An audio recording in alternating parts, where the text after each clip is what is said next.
जो डॉक्टर साहब पर उस लाहौर के कलंदर पर लोग एतराज करते हैं, उन लोगों को भी मैंने देखा है कि वो डॉक्टर साहब के शेर पढ़ते थे। और हमारे आकाए नेमत सैयदी मुर्शिदी हुजूर मुफ्ती आजम रहमतुल्लाहि ताला अलैह के सामने जब ये शेर पढ़ा जाता तो हुजूर मुफ्ती आजम फरमाते कि इकबाल की मगफिरत के लिए यही शेर काफी है।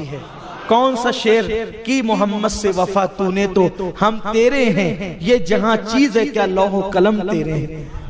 ये डॉक्टर साहब ने बड़ी बड़ी शायरी की है, उनकी नातियां शायरी।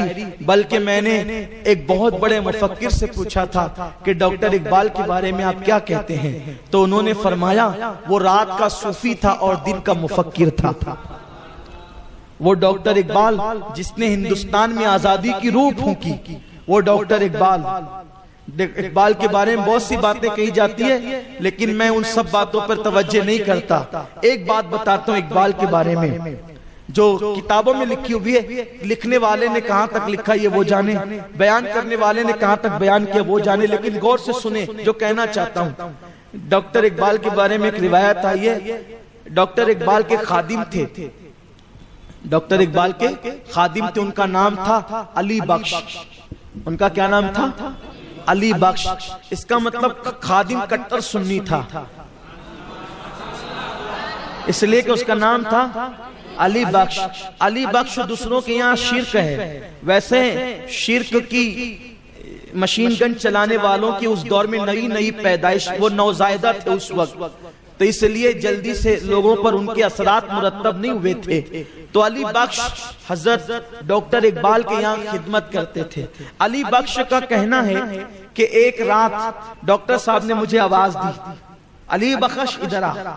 मैं सो रहा था, तो चूंकि बड़ी अकीदत थी डॉक्टर साहब से अली बख्श को, तो अली बख्श उठ करके गया कि जा करके क्या देखा कि डॉक्टर साहब के सोफे पर एक बहुत नूरानी चेहरे वाले बुजुर्ग बैठे हैं और रात के तकरीबन 2:30-3 बज रहे हैं, आधी से ज्यादा रात गुजर चुकी है, और डॉक्टर साहब के सोफे पर एक बहुत बड़े नूरानी चेहरे वाले अल्लाह वाले, ऐसी वजाहत कि मैंने उस दौर में हिंदुस्तान में किसी को नहीं देखा था, क्योंकि पाकिस्तान उस वक्त तक बना नहीं था। तो मैंने उस वक्त तक हिंदुस्तान में इतना नूरानी चेहरा मैंने किसी का नहीं देखा था, लाहौर में भी इतना हसीन मैंने किसी को नहीं देखा था। अली बख्श कहते हैं लेकिन मैंने ये भी मंजर देखा, अभी तक कभी नहीं देखा था, कि डॉक्टर इकबाल के पास जुना आते थे ना, जिसको लोग मोहम्मद अली जिना कहते हैं, और वो भी हाथ बांध के खड़े रहते थे। नेहरू वगैरह आते थे ना, तो वो लोग भी जो है वो डॉक्टर साहब के सामने बहुत ज्यादा बोलने की हिम्मत नहीं करते थे, यानी गांधी जैसे लोग भी डॉक्टर साहब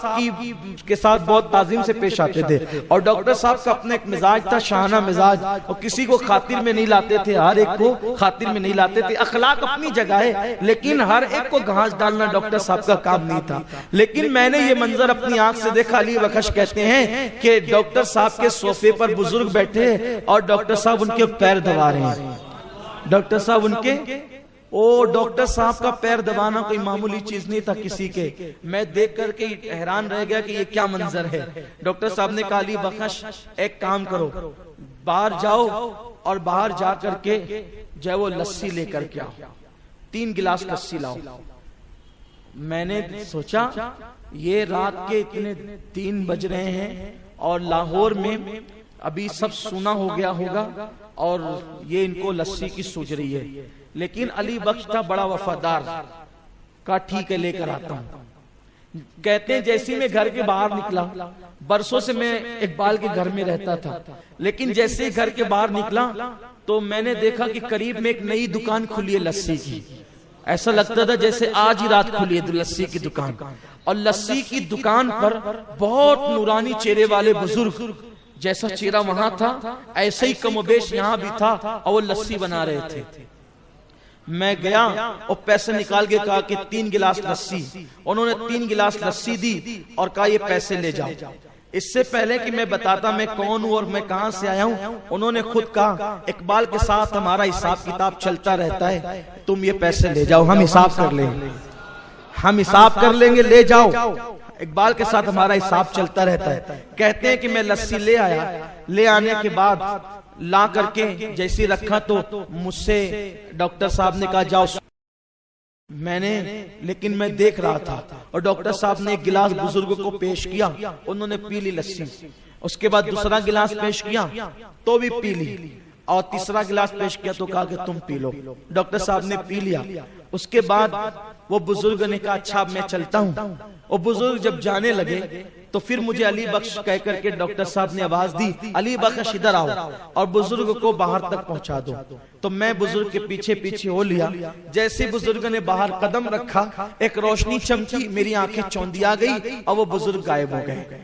मैं आया और आने के बाद मैंने डॉक्टर साहब को कहा, क्योंकि अब मैं घूम घाम के बाहर आया था, वो जो नई दुकान खुली थी वो कोई दुकान नहीं थी। मैं आया, मैंने कहा डॉक्टर साहब सही बताना क्या मामला है, वो दुकान भी लगी थी, अभी वो दुकान भी नहीं है, और ये जो बुजुर्ग आया था ये कौन है, आप पैर दबा रहे थे, क्या मामला है। तो डॉक्टर साहब ने कहा अली बख्श रहने दो, मत पूछो।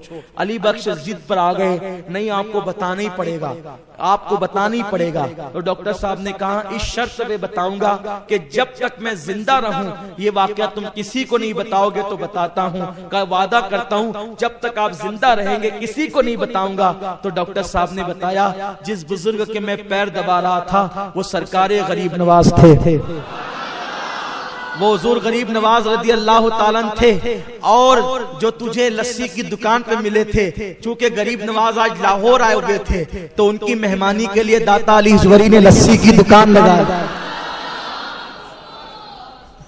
ये गरीब नवाज का मकाम। लेकिन इसमें डॉक्टर इकबाल की अजमत समझ में आती है।